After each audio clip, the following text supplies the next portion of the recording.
નમસ્કાર બાળકો, સ્વાગત છે તમારું તમારી પોતાની યુટ્યુબ ચેનલ ક્લાસર એકેમાં. ચાલો આજે આપણે ધોરણ 8માં સ્વાધ્યાયન પોથીનું સામાજિક વિજ્ઞાન વિષયમાં પ્રકરણ નંબર 2 ભારતમાં બ્રિટિશ શાસન ઈસવીસન 1757થી ઈસવીસન 1857 ના તમામ પ્રશ્નોનું સોલ્યુશન કરીશું. એમાં પ્રશ્ન નંબર 1, નીચે આપેલા દરેક પ્રશ્નના ઉત્તર માટે આપેલા વિકલ્પોમાંથી સાચો વિકલ્પ પસંદ કરો. શોધીને ચોરસમાં લખો. 1. નીચે આપેલ પૈકી કઈ જમીન મહેસૂલ પદ્ધતિ નથી? બી. ઉલ ગુલાન. બીજું, નીચે આપેલ પૈકી કયું વિધાન કાયમી જમાબંધી મહેસૂલ પદ્ધતિ સાથે સુસંગત નથી? વિકલ્પ સી, કાયમી જમાબંધી મહેસૂલ પદ્ધતિથી ભારતના ખેડૂતો સમૃદ્ધ બન્યા હતા. ત્રીજું, 18મી સદીના સમયગાળા દરમિયાન ઇંગ્લેન્ડમાં કાચું રેશમ ક્યાંથી આવતું? વિકલ્પ સી, એ અને બી. એ એટલે સ્પેન, બી એટલે ઇટાલી. ચોથું, ભારતમાં ગળીના ઉત્પાદનમાં કઈ બે પ્રથાઓ અમલમાં હતી? વિકલ્પ સી, નીઝ અને રૈયતી. પાંચમું, ઝારખંડ રાજ્યમાં કઈ જનજાતિના સમૂહો રેશમના કીડા પાળતા હતા? વિકલ્પ એ, સંથાલ. છઠ્ઠું, બિરસા મુંડા દ્વારા અંગ્રેજો સામે કઈ ચળવળ ચલાવાઈ હતી? વિકલ્પ સી, ઉલ ગુલાન ચળવળ. સાતમું, ભારતમાં થતી ગળી સંદર્ભે નીચે પૈકી યોગ્ય વિકલ્પ પસંદ કરો. વિકલ્પ ડી, વિકલ્પ એ અને વિકલ્પ બી બંને ખરા. વિકલ્પ એ એટલે ગળીનો છોડ ગરમ પ્રદેશમાં થાય છે. વિકલ્પ બી, ભારતની ગળીનો રંગ ચમકતો હોય તે રીતે ઉપસતો હતો. આઠમું, જનજાતિ સમૂહો નીચે પૈકી કઈ પ્રવૃત્તિ સાથે સંકળાયેલા હતા? વિકલ્પ ડી, ઉપરના તમામ એટલે કે એ, પશુપાલન સાથે સંકળાયેલા હતા. બી, સમૂહમાં શિકાર કરતા અને જંગલમાંથી જડીબુટ્ટીઓ એકત્ર કરતા. સી, જંગલમાંથી મળેલ વસ્તુઓ સરખા ભાગે એકબીજાને વહેંચતા. નવમું, નીચે પૈકી કઈ જનજાતિઓ સ્થળાંતરિત ખેતી સાથે સંકળાયેલી હતી? વિકલ્પ એ, ગોંડ અને સંથાલ. 10મું, જમીન મહેસૂલ વસૂલ કરવાનો ઇજારો કોને મળતો? વિકલ્પ એ, જે ઇજારદાર કંપનીને વધુ રકમ આપવા બોલી લગાવે તેને. 11મું, જમીન માલિકને અન્યાય કરતા રૈયતવારી પદ્ધતિનું નીચેનામાંથી કયું લક્ષણ ન હતું? વિકલ્પ ડી, ખેડૂત 2 વર્ષનું મહેસૂલ એક સાથે આપી શકતા. 12મું, બિરસા મુંડા દ્વારા જન આંદોલન દરમિયાન કરવામાં આવેલ હાકલમાં નીચેના પૈકી કયા વિધાનનો સમાવેશ થતો નથી? વિકલ્પ ડી, વર્તમાનમાં જીવવું. પ્રશ્ન નંબર 3, સંથાલ જાતિના સમૂહ માટે નીચેનામાંથી કયું વિધાન લાગુ પડતું નથી? વિકલ્પ ડી, તેઓ બ્રિટિશ સેનામાં મહત્વની ભૂમિકા ભજવતા. પ્રશ્ન નંબર 2, નીચેના વિધાનોની ખાલી જગ્યા પૂરો. 1. બંગાળમાં કરમુક્ત વેપાર કરવાની બાબતમાં અંગ્રેજોને ખાલી જગ્યા સામે વાંકવું પડ્યું. મીર કાસિમ. 2. અંગ્રેજોની શોષણ નીતિને લીધે ખાલી જગ્યા તરીકે ઓળખાતું બંગાળ કંગાળ બન્યું. અન્ન ભંડાર. 3. રૈયતવારી મહેસૂલ પદ્ધતિ ખાલી જગ્યા અને ખાલી જગ્યા પ્રાંતોમાં લાગુ કરાઈ હતી. મુંબઈ અને મદ્રાસ. 4. 18મી સદીના અંત સુધી યુરોપિયન દેશો ગળીનો પુરવઠો ખાલી જગ્યા દેશમાંથી મેળવતા. કેરેબિયન. 5. રેશમના વેપારીઓ ખાલી જગ્યા ખેડૂત પાસેથી કાચું રેશમ ખરીદતા હતા. ખેડૂત પાસેથી. પ્રશ્ન નંબર 2B, મને ઓળખો, હું કોણ છું? 1. બ્રિટિશ સરકારે મને પૂર્વના રાષ્ટ્રો સાથે વેપાર કરવાનો એકાધિકાર આપ્યો હતો. ઈસ્ટ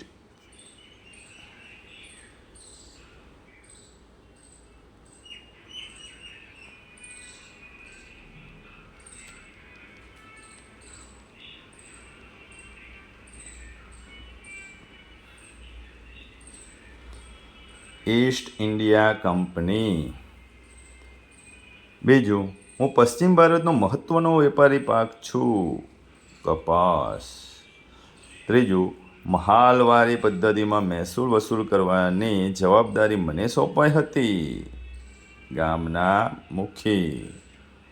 ચોથું, અમે છોટા નાગપુરની આસપાસ રહેનાર જનજાતિ સમૂહો છીએ, મુંડા. પાંચમું, હું બિરસા મુંડાનો પિતા છું, સુગના મુંડા.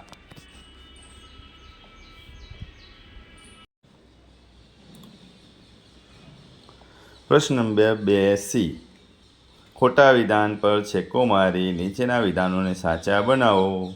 પહેલું, કાયમી જમાબંધીમાં જમીનદારો મહેસૂલનો 10મો ભાગ મહેનતાણા તરીકે રાખતા.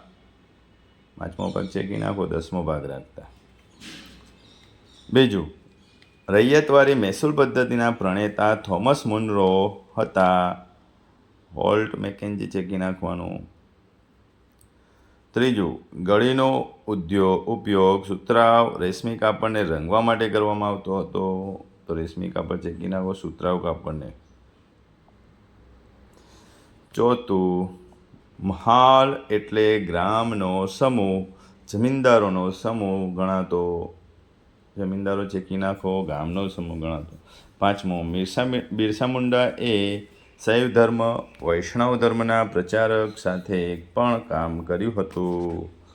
શૈવ ધર્મ ચેકી નાખો, કેમ કે વૈષ્ણવ ધર્મના પ્રચારક સાથે કામ કરેલું. પ્રશ્ન નંબર 3A, નીચે આપેલા પ્રશ્નોના 1-2 વાક્યમાં જવાબ લખો. પહેલું, કાયમી જમાબંધી મહેસૂલ પદ્ધતિમાં જમીનદારની શું ભૂમિકા હતી? કાયમી જમાબંધી મહેસૂલ પદ્ધતિમાં જમીનદારો ખેડૂતો પાસેથી મહેસૂલ ઉઘરાવી એ રકમ સરકારમાં જમા કરાવતા. બીજું, ઈસ્ટ ઇન્ડિયા કંપની ભારતમાં કેવા બજારો પર પોતાનો ઇજારો સ્થાપવા ઈચ્છતી હતી? ઈસ્ટ ઇન્ડિયા કંપની ભારતમાં ખરીદ વેચાણના બજારો પર પોતાનો ઇજારો સ્થાપવા ઈચ્છતી હતી. ત્રીજું, ભારતીય ગળીની માંગ શા માટે વધવા લાગી? કેરેબિયન દેશોમાં ગળીનું ઉત્પાદન ઘટવાથી યુરોપના દેશોમાં ભારતની ગળીની માંગ વધવા લાગી. ચોથું, ગળીના રૈયતી પ્રથામાં શું વ્યવસ્થા હતી? રૈયતી પ્રથામાં ખેડૂત પોતાની જમીન પર ગળીનું ઉત્પાદન કરતો અને ગળી તૈયાર થાય ત્યારે તે બાંધ્યા ભાવે કારખાનેદારને વેચતો. 5મું, બ્રિટિશ શાસન દરમિયાન ભારતના મહત્વના વેપારી પાકો કયા કયા હતા? બ્રિટિશ શાસન દરમિયાન ભારતના મહત્વના વેપારી પાકો મુખ્યત્વે ગળી, કપાસ, કાચું રેશમ, અફીણ અને મરી હતા. 6, પશુપાલન સાથે કઈ કઈ જનજાતિઓ સંકળાયેલી હતી? પશુપાલન સાથે વનગુજ્જર, લાબડિયા, ગદ્દી અને બકરવાલ જનજાતિઓ સંકળાયેલી હતી. 7મું, આદિવાસી જનજાતિ સમૂહો કયા 2 પ્રકારની ખેતી સાથે સંકળાયેલા હતા? આદિવાસી જનજાતિ સમૂહો સ્થળાંતરિત ખેતી અને સ્થાયી ખેતી સાથે સંકળાયેલા હતા. 8મું, ઈસ્ટ ઇન્ડિયા કંપનીએ જનજાતિ સમુદાયોના મુખિયાઓની સત્તા પર કાપ શા માટે મૂક્યો? ઈસ્ટ ઇન્ડિયા કંપનીને જનજાતિ સમુદાયનો વિકાસ ભયરૂપ લાગવા લાગ્યો, મુખિયાઓની સત્તા પર કાપ મૂક્યો. 9મું, બિરસા મુંડાએ મુંડા જનજાતિ સમૂહોને શેની હાકલ કરી? દારૂ પીવાનું છોડી દો, ઘર અને ગામની સફાઈ રાખવી, ડાકણ ઝાકળ દુકાળમાં વિશ્વાસ ન રાખવો અને જગ્યાએ રહીને ખેતી કરવાની હાકલ કરી. 10મું, મુંડા જનજાતિ સમૂહોએ કોની સાથે ચળવળ મજબૂત બનાવી? મુંડા જનજાતિ સમૂહે ડેકુ અને યુરોપિયનો સામે ચળવળ મજબૂત બનાવી. પ્રશ્ન નંબર 3B, યોગ્ય જોડકા જોડો. 1, વનગુજ્જર અને લબાડિયા ગાય ભેંસ પાળતા. ગદ્દી અને બકરવાલ, ઘેટા બકરા પાળતા. ખોંડ, કાપડ વણવાનો અને ચામડા રંગવાનો વ્યવસાય. મુંડા, સફેદ ઝંડાવાળું બિરસા રાજ ઈચ્છતા હતા. સંથાલ, સંથાલ શું કરતા? રેશમના કીડા પાળતા હતા. પ્રશ્ન નંબર 4 નીચે આપેલા શબ્દોની સંકલ્પના સમજાવો. 1. ઇજારો, કોઈ વસ્તુ કે સેવાના બજાર પુરવઠા પર એક જ ઉત્પાદન કે વિક્રેતાનો અધિકાર હોય તેને ઇજારો કહે છે. 2. વેપારીકરણ, વેપારીકરણ એટલે વધુમાં વધુ નફો થાય એ રીતે વેપારના નીતિ નિયમો ઘડીને વેપાર કરવો. 3. સ્થાનાંતરીય ખેતી, કેટલાક આદિવાસીઓ જંગલની જમીન સાફ કરી ખેતી કરતા.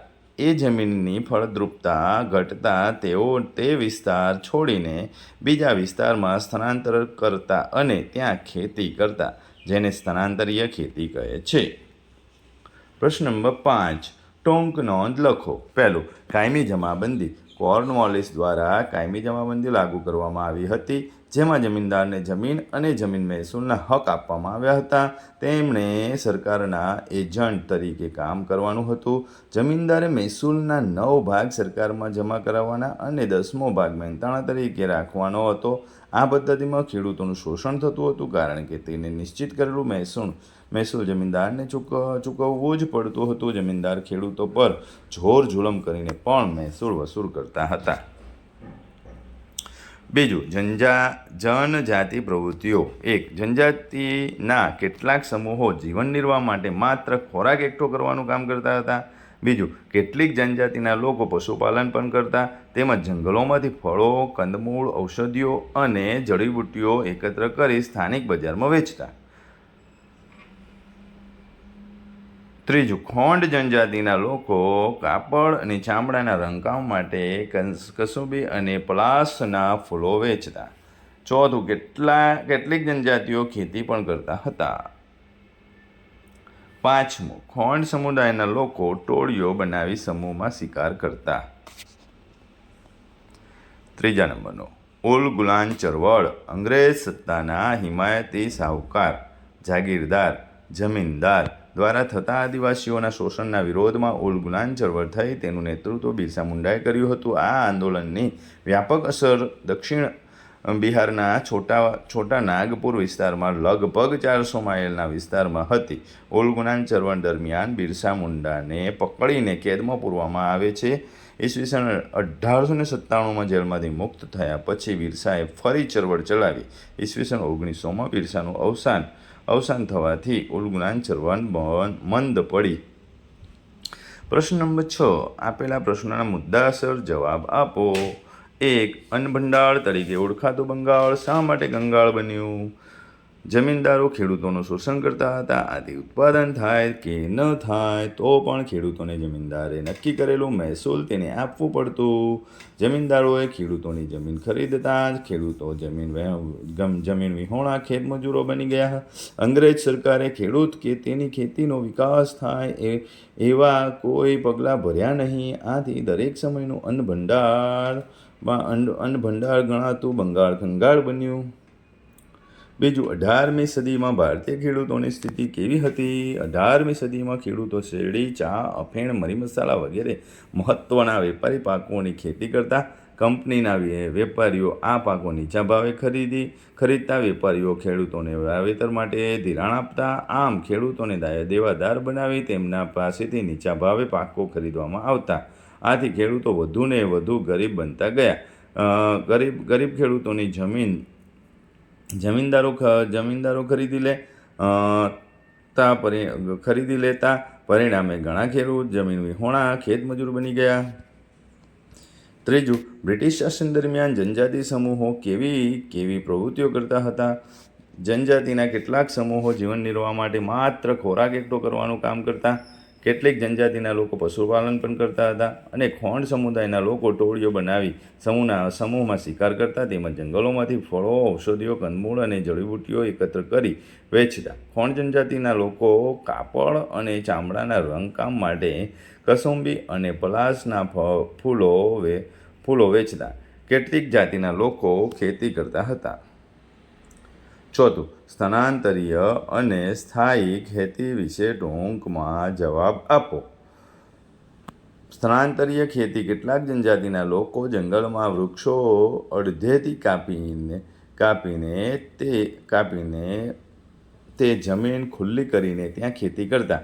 એક વખત પાક ઉગાડ્યા પછી તેઓ ત્યાંથી બીજી જગ્યાએ સ્થળાંતર કરતા, એટલે બીજી જગ્યાએ આ રીતે ફરીથી ખેતી કરતા. તેને સ્થાનાંતરીય ખેતી કહેવામાં આવતી. સ્થાયી ખેતી કેટલાક જનજાતિના લોકો એક જ જગ્યાએ રહીને ખેતી કરતા હતા, જેને સ્થાયી ખેતી કહેવામાં આવે છે. પ્રશ્ન નંબર 7, નીચે આપેલા શબ્દોમાંથી બ્રિટિશ શાસન દરમિયાન ભારતમાં રહેતી વિભિન્ન જનજાતિઓના નામ શોધી કાઢો.